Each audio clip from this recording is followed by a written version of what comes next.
These are the second set of problems from page 4, homework problems from page 452. And so now in this set of problems, we're going to focus on finding area between two curves in terms of y. The main thing to remember when you're finding the area in terms of y is that everything is in terms of y. So whenever we're finding our bounds, we're going to find y bounds, not x bounds, and it's always going to be from low to high. So instead of going from left to right like we do in x bounds, we're going to go from the low y value to the high y value.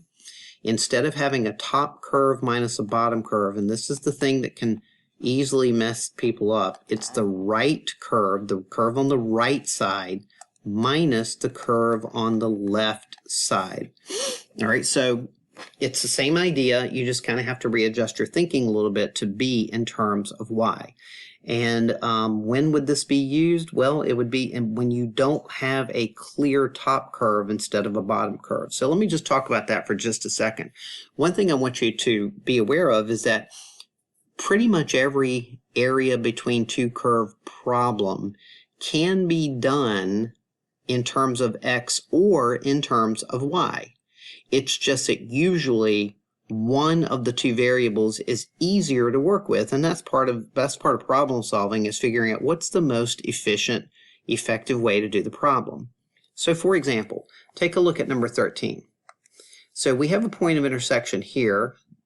So that's point of intersection number 1, and this is point, I'm not saying that that's an x value of 1. That's point of intersection number 2, and then the area of the region stops right here. So I guess you could call that point of intersection 3 with the x-axis. If we were going to do this problem in terms of x, I want you to think about this. So think about you're standing inside of a room and you're looking up and you're looking down. So if you stood over here in this region, the top curve would be the line from here to here, and the bottom curve would be the parabola, change colors. The bottom curve would be the parabola in this portion of the room. But if you moved over to this side of the room, now you can see that the top curve is the top half of the sideways parabola from here to here, and the bottom is the bottom half of the sideways parabola from here to here. So what's happening is that your curve, you'd have to set up two different integrals, and then on the right-hand side of the room, you'd have to figure out the equation of the top half of the parabola and the bottom half. So it can be done in terms of x, but it is more complicated. All right, so let me get rid of this stuff. And now if you think of yourself standing in that room, if you look to the right, you can see that the parabola is always going to be on the right-hand side. So let me color that. So get a pen, not an eraser. Get a pen, not an eraser. All right, there's blue. All right, so in this region, the parabola is on the right-hand side. In other words, if you're standing inside, you have to look to the right to see the parabola, no matter where you stand. On the left-hand side, the line is always on the left side. Okay, so when we set up our integral in terms of y, we're going to have the right side, which is the parabola, so that would be 4 minus y squared, parabola on the right, minus the line y minus 2 on the left side, and this is going to be dy. Now what I need to know are my y values, and I need the low y value and I need the high y value. I think I've got them covered up over here, so let me erase a little bit. Okay, so I'm going to get rid of these colors for just a second, or completely. All right, so think about this region. The lowest y value of the entire region occurs right down here. So this is the lowest y value right here. And that y value, I believe they're trying to tell us, hopefully they're telling us, nah, I don't trust it. It looks like negative, that's -2, that's -4. It looks like it's -3. I think they intended this to be easier. Let me look at my paper and see if that's easier to figure out. I didn't want to have to do the algebra here, but I guess I'm going to have to do the algebra. All right, just to make sure, I'm going to set 4 minus y squared parabola equal to y minus 2. I'm going to make that equal to 0 by adding y squared to the right plus y, and then subtract 4, and that's going to make me negative 6. Factor, and I get y and 3 and 2 and plus and minus, so y equal, yeah, it is negative 3, and y equal to 2. Okay, so just wanted to make sure. So the lowest y value is negative 3, and the highest y value is up here at the top, a y value of 2. So in number 13, all you had to do was set it up, make sure that you have the right curve minus the left curve, make sure you have y bounds, and you have the dy, and put each of your curve / line in parentheses. All right, let's go to the next problem. So let's do a little reset here. And let's go to number 27. In problem number 27, we have a sideways parabola and we have a line. Now remember what I suggested in class when you're doing the problems in terms of y. We're going to sneak them, so to speak, back in terms of x for easier graphing. So right here where we have x equal to y squared, if we solve for y and take the square root of both sides, we get y equal to plus or minus square root of x. Now the only reason I did that is so I can figure out how to graph this thing. So my graph is a square root function, top and bottom, opening to the right. So above and below. All right, so there's my parabola. That takes care of that.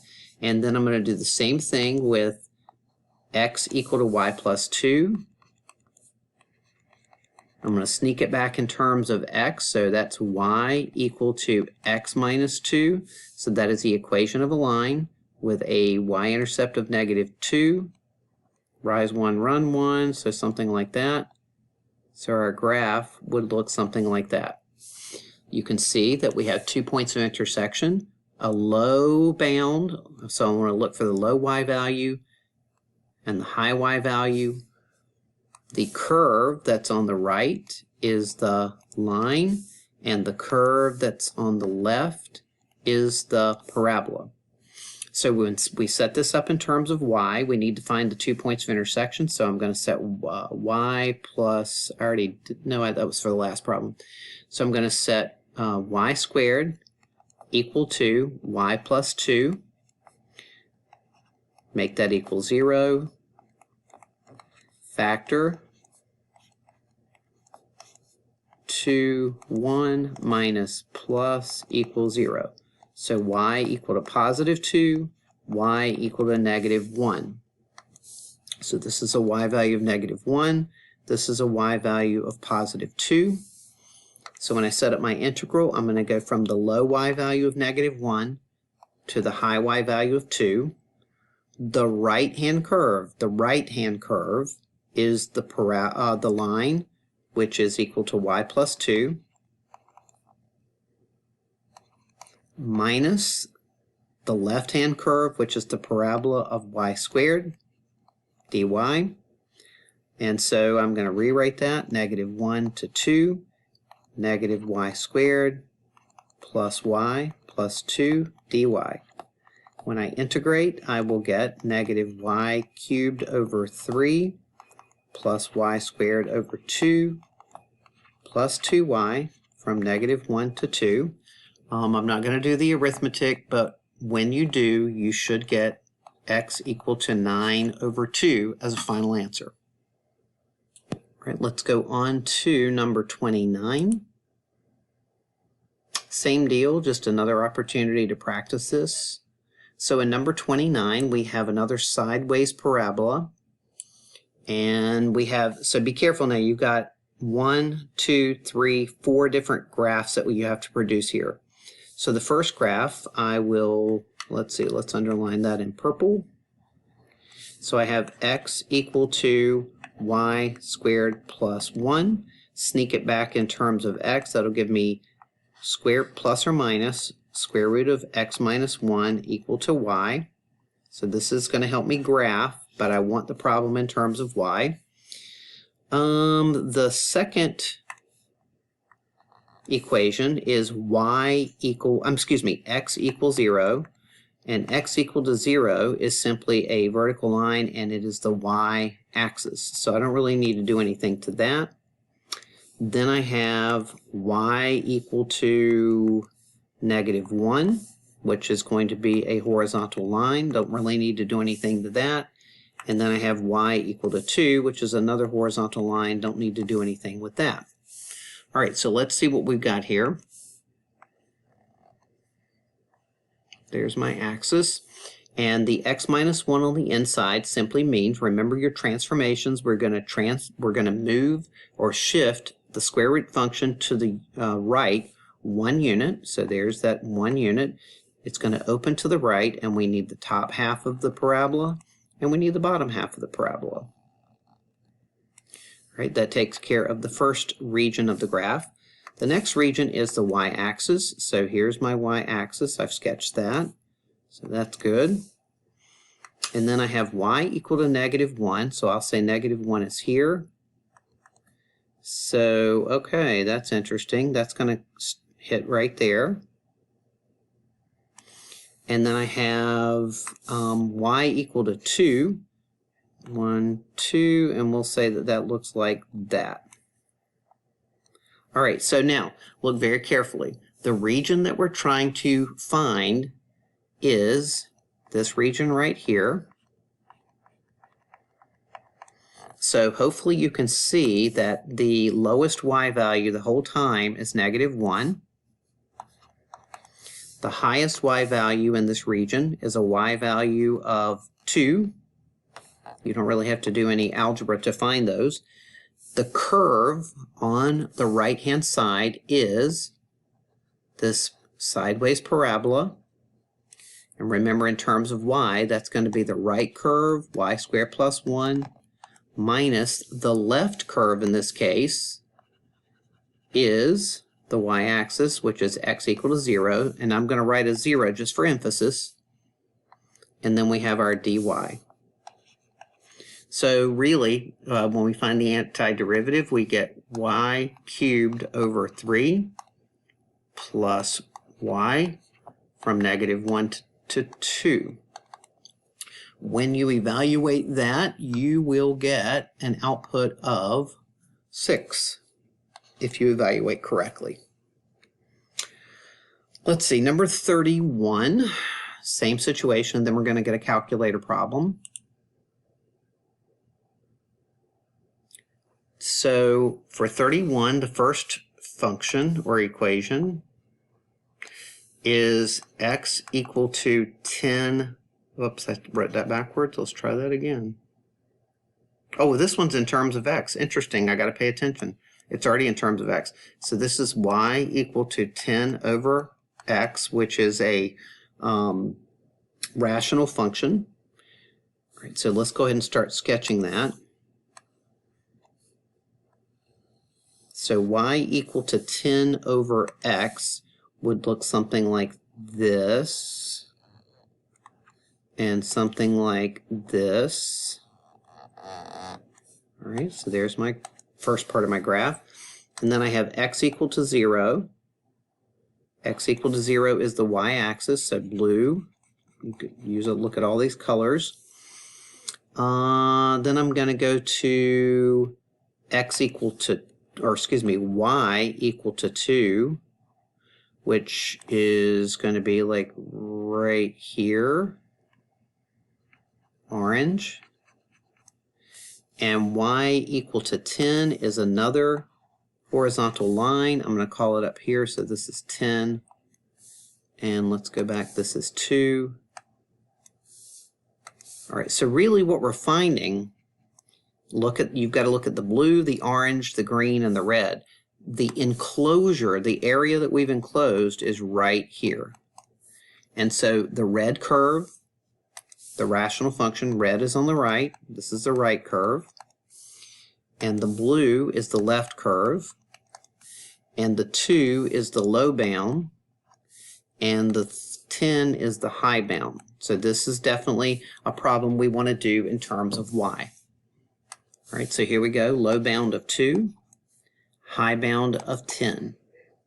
The right-hand curve, now remember they gave it to us in terms of x, we need it in terms of y. So I'm going to multiply x to the right-hand side, divide both sides by y, and x is equal to 10 over y. Remember, I needed that in terms of y.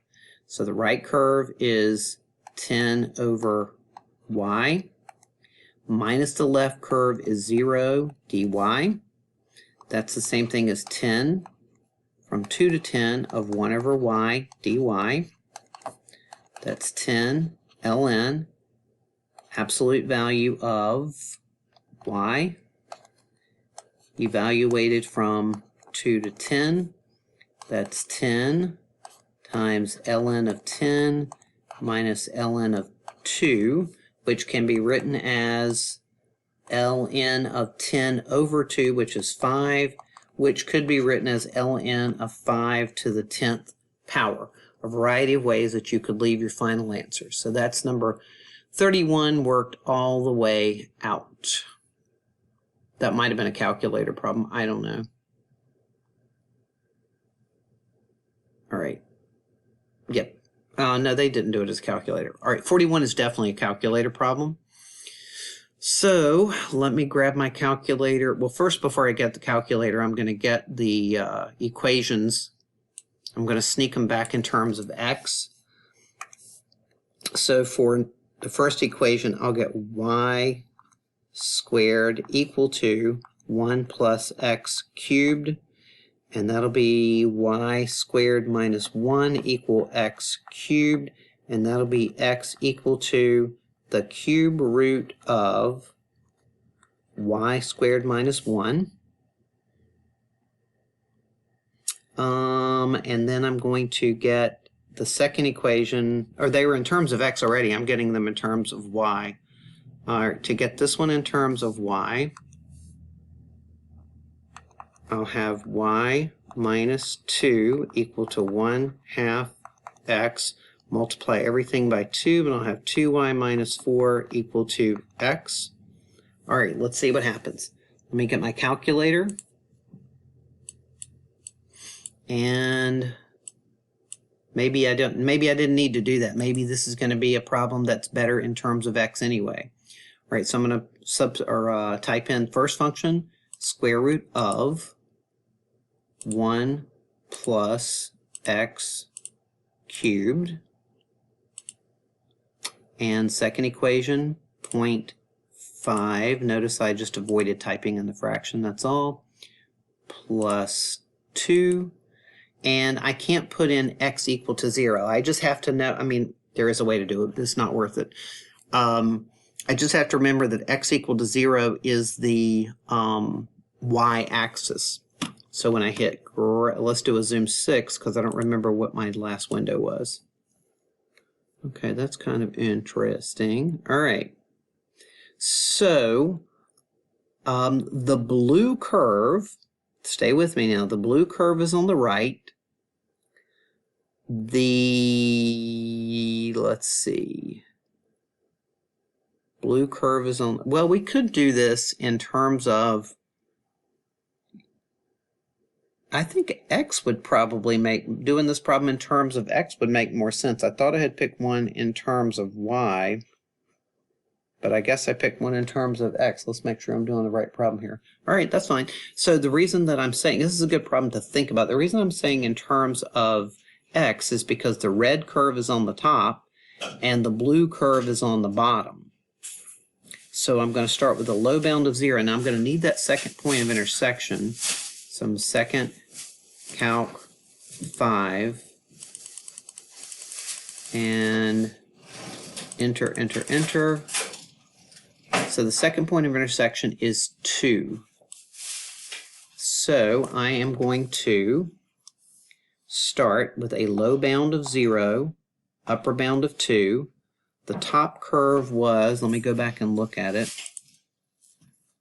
The top curve is the red line, so red line minus blue curve. So red line, so that's going to be 1/2 x plus 2 minus square root of 1 plus x cubed dx. Now I'm going to let the calculator do the work, but that's my setup for my integral. All right, so let's bring the calculator back. All right, here's my calculator. So line minus curve, line minus curve. All right, so I'm going to do my math 9. No, I'm not. I'm going to do second quit. Math 9. The low bound, let me see, was 0. Whoops, didn't mean to do that, but it's okay. Low bound of 0, high bound of 2.